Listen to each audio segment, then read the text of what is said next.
CM Yogi Adityanath video conferencing के जरिए जितने भी कलेक्टर्स हैं, जितने भी प्रशासनिक अधिकारी हैं, चाहे वो जिला हो या कस्बा हो, टाउन हॉल हो, सभी के साथ में सीधे संपर्क स्थापित किए हुए हैं। दरअसल योगी आदित्यनाथ कई मोर्चों पर लड़ रहे हैं। एक वो मोर्चा है जहां पर कोरोना संक्रमण के मामले लगातार बढ़ते जा रहे हैं। दूसरा मोर्चा जहां पर कई ऐसे तथाकथित धर्मगुरु हैं जो मानने का नाम नहीं ले रहे। नोएडा में आपको याद होगा किस तरह से एक घर की छत सेक्टर 16 में वहां पर कई लोग इकट्ठा हुए, नमाज पढ़ते हुए नजर आए। लेकिन हाँ, मुख्यमंत्री योगी आदित्यनाथ इन सभी के बीच, चाहे वो महिलाएं हों, चाहे मजदूर, उन सभी लोगों को प्राथमिकता दे रहे हैं। आपको याद होगा चंद दिनों पहले ही उन्होंने मजदूरों को सीधे उनके खाते में दिहाड़ी मजदूरी पहुंचाने का काम किया और करवाया था। और जितने भी बड़े प्रशासनिक अधिकारी हैं, आपको इसमें अवनीश अवस्थी नजर आ जाएंगे, या उनके जो मुख्य कैबिनेट मंत्री हैं वो सभी नजर आएंगे। योगी आदित्यनाथ की ये वीडियो कॉन्फ्रेंसिंग है जिसमें वो जितने भी जिले के प्रशासनिक अधिकारी हैं सभी के साथ लगातार संपर्क साधे हुए हैं। दो मुख्यमंत्रियों की जितनी तारीफ की जाए कम। दिल्ली के मुख्यमंत्री अरविंद केजरीवाल और यूपी के सीएम योगी आदित्यनाथ कर्मयोद्धा के तौर पर कर्मवीर कह लें, कर्मयोगी कह लें, क्योंकि लगातार दौरे भी कर रहे हैं योगी आदित्यनाथ। चाहे वो नोएडा, ग्रेटर नोएडा हो, गाजियाबाद, मेरठ हो, बड़े नाराज भी हुए थे। आपको याद होगा गौतम बुद्ध नगर के डीएम का उसके बाद तबादला किया गया था और नए डीएम की नियुक्ति की गई थी। जब पश्चिमी उत्तर प्रदेश में ये लगने लगा था कि कोरोना संक्रमण पर काबू नहीं पाया जा रहा है, तो ऐसे में बहुत सख्ती दिखाई थी यूपी के सीएम योगी आदित्यनाथ ने।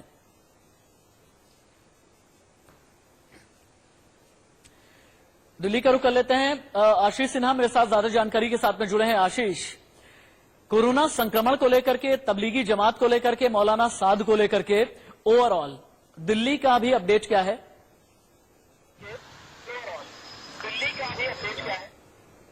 देखिए, अगर राशिद आप दिल्ली के अपडेट की बात करेंगे तो कल जो दिल्ली सरकार की तरफ से हेल्थ बुलेटिन जारी किया गया था उसमें जो दिल्ली में पॉजिटिव जो मरीज हैं उनकी संख्या में बहुत बड़ा एक इजाफा हुआ था और तकरीबन 293 केस दिल्ली में जो है वो पॉजिटिव पाए गए हैं, जिसमें से मरकज में जो लोग अटेंड किए थे, जो मरकज की मीटिंग में शामिल हुए थे, उनकी संख्या 182 है। अंदाजा इसी बात से लगा लीजिए राशिद कि मरकज ने कितना ज्यादा डैमेज किया है दिल्ली को। टोटल केस 293 होते हैं, 182 जो केस है वो मरकज से हैं। इसके अलावा देश के अलग अलग केसों से, अलग अलग राज्यों से पॉजिटिव केसेज आए हैं, चाहे वो राजस्थान हो, चाहे वो हरियाणा हो, चाहे वो झारखंड हो, चाहे वो तमिलनाडु हो, चाहे वो तेलंगाना हो। इन सभी राज्यों में जो भी पॉजिटिव केस अभी तक आए हैं वो सभी वो लोग थे जो मरकज में शामिल हुए थे। मरकज की मीटिंग को जिन लोगों ने अटेंड किया था ये वो लोग हैं। मरकज ने बहुत बड़ा डैमेज किया है यहाँ पर, जो फिलहाल रिपोर्ट दे रहे हैं अभी कंट्रोल करने की कोशिश। आशीष, आप दिल्ली की रिपोर्ट दे रहे हैं, लेकिन पूरे हिंदुस्तान के मैप पर, पूरे हिंदुस्तान के नक्शे पर एक बार हम दिखा देते हैं कि कितने संक्रमण के मामले आए हैं, इनमें से कितने तबलीगी जमात वाले मौलानाओं के हैं, कितना प्रतिशत है, ये हम आपको ग्राफिक्स के जरिए एक बार दिखा देते हैं। पूरे हिंदुस्तान का मैप एक बार मैं चाहूंगा कि मेरे सहयोगी अनुभव आशीष काम करते हैं। आप दिल्ली की रिपोर्ट दे रहे हैं, अभी कंट्रोल करने की कोशिश। आशीष, आप दिल्ली की रिपोर्ट दे रहे हैं, लेकिन पूरे हिंदुस्तान के मैप पर, पूरे हिंदुस्तान के नक्शे पर एक बार हम दिखा देते हैं कि कितने संक्रमण के मामले आए हैं, इनमें से कितने तबलीगी जमात वाले मौलानाओं के हैं, कितना प्रतिशत है, ये हम आपको ग्राफिक्स के जरिए एक बार दिखा देते हैं।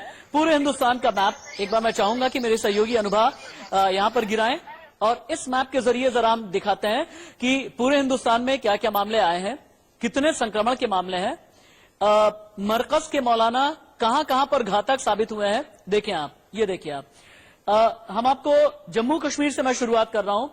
कुल मामले हैं 62, 23 हैं जमात से, यानी जितने भी संक्रमण के मामले हैं उनमें से 38% मामले जमात वाले ही हैं।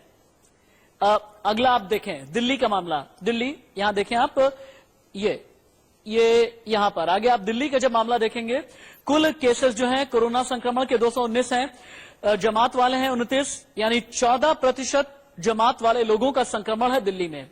तेलंगाना आप आते हैं, यानी दक्षिण भारत की तरफ चल निकलिए आप, कुल कोरोना संक्रमण के 107, जमात से 20, 19% जमात वाले जो हैं उन्होंने संक्रमण फैलाया है।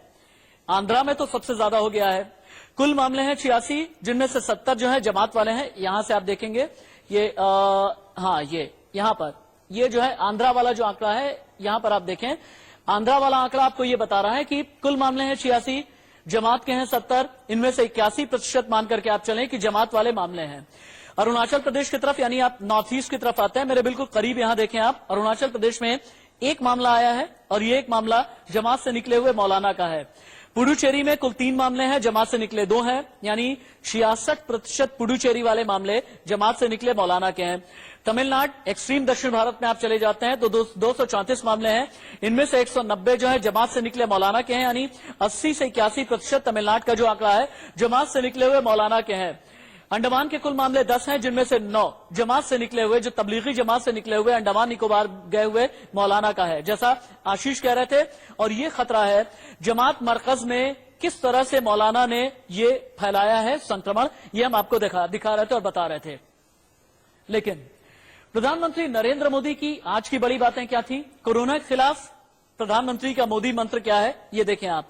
कोरोना के खिलाफ देश ने सामूहिक शक्ति का परिचय दिया है, प्रधानमंत्री का कहना था। आगे पीएम ने कहा, हम में से कोई भी अकेला नहीं है, लॉकडाउन के दिनों में अपने आप को अकेला न समझें। कोरोना संकट से सबसे ज्यादा प्रभावित लोगों को उजाले की तरफ ले जाना है, संकल्प लेना है। संकल्प क्या है, ये देखें आप। 2 दिन के बाद सभी को मिलकर प्रकाश की ताकत का परिचय कराना है।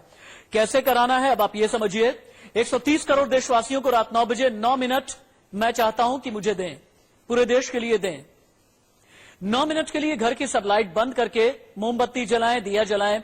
अगर ऐसा भी नहीं हो पाता तो मोबाइल फोन की फ्लैशलाइट जलाएं आप। लेकिन ध्यान रखें कि इस आयोजन के समय किसी को भी इकट्ठा नहीं होना है, सोशल गैदरिंग आपको नहीं करनी है, घर के दरवाजे या बालकनी में ही आपको रहना है, घर की दहलीज आपको लांघनी नहीं है, लक्ष्मण रेखा आपको पार करनी नहीं है, सोशल डिस्टेंसिंग को तोड़ना नहीं है, दूरी का पूरा ख्याल रखना है। क्यों? ये 10वां हिस्सा अहम है। कोरोना की चेन को तोड़ने का यही एक रामबाण है, यानी सोशल डिस्टेंसिंग के जरिए ही। 2 तस्वीरें देखें अब आप। 5 बजे 5 मिनट ताली थाली का पहले आह्वान किया गया था 22 मार्च के लिए, 5 अप्रैल को रात 9 बजे 9 मिनट। क्या यह माना जाए कि पहले ध्वनि का आह्वान और उसके बाद फिर रोशनी का आह्वान अपने आप में इसके वैज्ञानिक यथार्थ है? हां है। आगे हम समझेंगे और समझाएंगे। लेकिन 5 बजे 5 मिनट, 9 बजे 9 मिनट, क्या इसके पीछे भी किसी तरह का कोई तर्क है? आगे हम समझने की कोशिश करेंगे, आपको बताएंगे 5 बजे 5 मिनट का राज क्या है, 9 बजे 9 मिनट का राज क्या है। लेकिन मोमबत्ती, दिए, मोबाइल फोन की फ्लैशलाइट को लेकर के, प्रकाश पर्व को लेकर के प्रधानमंत्री ने क्या कहा, देखें आप। रात 9 बजे घर की सभी लाइटें बंद करके घर के दरवाजे पर या बालकनी में खड़े रहकर 9 मिनट के लिए मोमबत्ती, दिया, टॉर्च या मोबाइल की फ्लैशलाइट जलाएं। मैं फिर कहूंगा, मोमबत्ती, दिया, टॉर्च या मोबाइल की फ्लैशलाइट 5 अप्रैल को रात को 9 बजे 9 मिनट तक जरूर जलाएं। और उस समय यदि घर की सभी लाइटें बंद करेंगे, चारों तरफ जब हर व्यक्ति एक एक दिया जलाएगा, तब प्रकाश की उस महाशक्ति का एहसास होगा जिसमें एक ही मकसद से हम सब लड़ रहे हैं, ये उजागर होगा। जानते हैं, प्रधानमंत्री इस वक्त जब देश को संबोधित करते हैं तो हर एक तबके से ये कहना चाहते हैं कि आपको ये समझना है कि भारत की ताकत क्या है और भारतीयता की ताकत क्या है। 3 तस्वीरें आपको दिखानी बेहद जरूरी हैं जो कल आई थी, इंदौर की, रामपुर की और मुजफ्फरनगर की। शायद इन्हें भी प्रकाश की ताकत का अंदाजा हो। और प्रकाश जरूरी नहीं है कि सिर्फ मोमबत्ती या दिए के जरिए ही बताया जाए और दिखाया जाए। प्रकाश बहुत बार आपकी सोच, आपकी अंतरात्मा से भी आता है। प्रकाश बहुत बार संयम और संकल्प के साथ भी आता है। लेकिन अंधकार की तरफ डूबे हुए कई बवाली हैं जो ऐसे वक्त में भी। कोरोना के खिलाफ मोदी मंत्र क्या है? कोरोना के खिलाफ देश ने सामूहिक शक्ति का परिचय दिया है, ये प्रधानमंत्री ने कहा। हम में से कोई भी अकेला नहीं है, सब कोई साथ में है। कोरोना संकट से सबसे ज्यादा प्रभावित लोगों को उजाले की तरफ ले जाना है, ये प्रधानमंत्री ने कहा। इस रविवार 5 अप्रैल सभी को मिलकर प्रकाश की ताकत का परिचय कराना है। टॉर्च, मोमबत्ती, मोबाइल की फ्लैशलाइट जलाएं आप।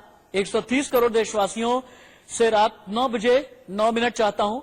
इस आयोजन में एक साथ आपको जमा नहीं होना है। सामाजिक दूरी कोरोना का रामबाण इलाज है, ये प्रधानमंत्री नरेंद्र मोदी ने कहा। कोरोना को हराना है और देश को जिताना है। 130 करोड़ जो हमारी जनता है भारत की, उसको एहसास कराया है कि हम ताकतवर हैं, इस प्रकार के संकटों से उभरने में हम सक्षम हैं। अंधेरे से प्रकाश की ओर किस प्रकार से हम देश को ले जाएं, इसके लिए एक संकल्प करने की बात प्रधानमंत्री ने कही है। जो संडे 5 तारीख को रात को 9 बजे 9 मिनट के लिए हमने टार्च के माध्यम से, दिए के माध्यम से, यहां फ्लैश लाइट जला करके एक लोगों को बताना है कि हम प्रकाश से अंधकार से प्रकाश की ओर बढ़ सकते हैं, तो इस संकट से उभर सकते हैं। मुझे लगता है कि इस संदेश को अक्षरशः हमें पालन करना चाहिए और देश को इस संकट से उभारना चाहिए। इस समय पर मैं 2 शब्द कहूंगा, राष्ट्रभक्ति ले हृदय में हो खड़ा यदि देश सारा, संकटों पर मात करिए राष्ट्र विजयी हो हमारा। इस प्रकार का संकल्प लेकर के चलें तो निश्चय ही हम इस संकट से उभर सकेंगे। प्रधानमंत्री नरेंद्र मोदी की 3 तस्वीरें आप देख रहे हैं। आज प्रधानमंत्री ने यह कहा कि हमने दुनिया को शक्ति का एहसास कराया। कोरोना के खिलाफ लॉकडाउन के 9 दिन पूरे हुए, ये प्रधानमंत्री का कहना था। प्रधानमंत्री ने कहा कि सभी ने अनुशासन और सेवा का परिचय दिया। प्रशासन ने स्थिति को संभाला। आपने जिस तरह 22 मार्च को जैसे कोरोना फाइटर्स को धन्यवाद दिया, उसे पूरी दुनिया अपना भी रही है, सराह भी रही है। हमने दुनिया को भारत की सामूहिक शक्ति का एहसास कराया है। निराशा से आशा की ओर ले जाना है। आज देश के करोड़ों लोग घरों में हैं, तो किसी को भी लग सकता है कि कितने दिन और काटने पड़ेंगे। साथियों, ये समय अकेले रहने का जरूर है, लेकिन हम में से कोई अकेला है नहीं। देश की भव्यता की अनुभूति करनी जरूरी है। जनता महाशक्ति है, ये लड़ाई आपके बगैर संभव नहीं है।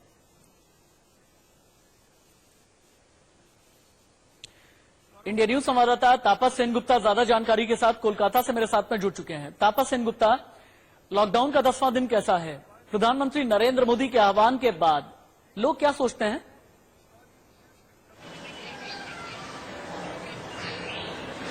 जी देखिए, अभी 10वां दिन जो हमें सुबह से नजर आ रहा है कि कोलकाता में जो लॉकडाउन में काफी अच्छी तरह चल रहा है, लेकिन हालांकि कुछ इलाकों में ऐसा है जहां पर बाजारें खुली हुई हैं क्योंकि उन्हें एग्जेम्पशंस में रखा गया है, तो वहां पर कुछ दिक्कतें हो रही है क्योंकि लोग बड़े तादाद में वहां पर इकट्ठा हो रहे हैं और वहां पर जाकर वो अलग अलग दुकानों पर लाइन पे खड़े रह रहे हैं, लेकिन वो सोशल डिस्टेंसिंग की बात कहीं मेंटेन नहीं किया जा रहा। ये आज की बात नहीं है, ये पहले दिन से ही ये प्रॉब्लम चलता रहा है और पुलिस की तरफ से बार बार गुहार लगाने के बावजूद भी ये लगा कि लोगों का कॉन्शियस नहीं है पूरी चीजों को लेकर। ये एक दिक्कत है जहां हमें नजर आ रही है अलग अलग बाजारों में पूरे पश्चिम बंगाल में। दूसरी और हमें ये भी नजर आ रही है कि कोलकाता पुलिस की तरफ से लॉकडाउन जिस तरह से जैसा कि आपने बताया कि लॉकडाउन का लोग पालन नहीं कर रहे हैं, ऐसा कहा जा रहा है कि यूपी सरकार की तरफ से, एमपी सरकार की तरफ से, गुजरात गवर्नमेंट की तरफ से, दिल्ली सरकार की तरफ से सख्ती भी दिखाई जा रही है। पश्चिम बंगाल में ममता सरकार इस तरह के स्ट्रिक्ट एक्शन क्यों नहीं ले रही?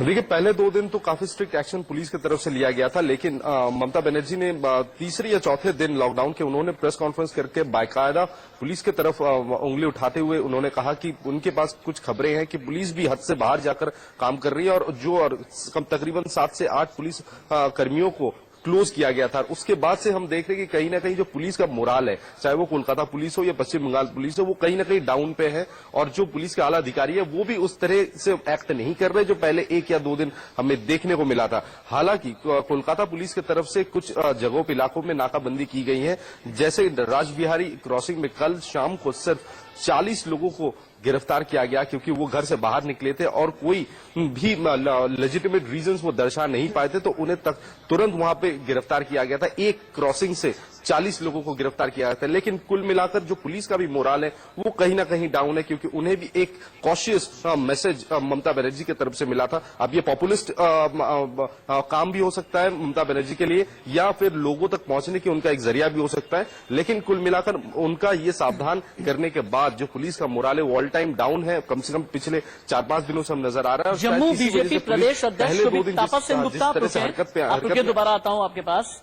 जम्मू बीजेपी प्रदेश अध्यक्ष रविंद्र रैना ने प्रधानमंत्री के संबोधन के बाद क्या कहा जम्मू के लोगों के लिए, कश्मीर के लोगों के लिए और भारत के लिए, एक बात सुने। और इस कोरोना को हम भारत में नहीं फैलने देंगे। Sir, what do you have to say on the appeal made by the Prime Minister? Honorable Prime Minister Shri Narendra Modi Sahab has once again made an appeal to the countrymen, to all Indians, that on 5th of April, Sunday, at 9 p.m, we should switch off the lights in our houses and we should lit the traditional lamps, those we used to lit on the holy day of Deepavali. It is a pledge that we 130 crores of Indians will never ever allow this coronavirus to spread in India. We have seen how coronavirus has destroyed the powerful nations like America, Britain, Spain, Italy and China. And in India, we as of now are doing our great services to the country by obliging each and every word of Honorable Prime Minister of India that unite. Jammu Kashmir केंद्र शासित प्रदेश, वहां के BJP प्रदेश अध्यक्ष रविंद्र रैना को सुन रहे थे आप। उनका कहना यह था, प्रधानमंत्री नरेंद्र मोदी ने अपनी बातों में यह बताया है कि किस तरह से जो स्पेन, इटली, ईरान, चीन नहीं कर सका वो भारत को करना है। आगे बढ़े उससे पहले हेडलाइंस।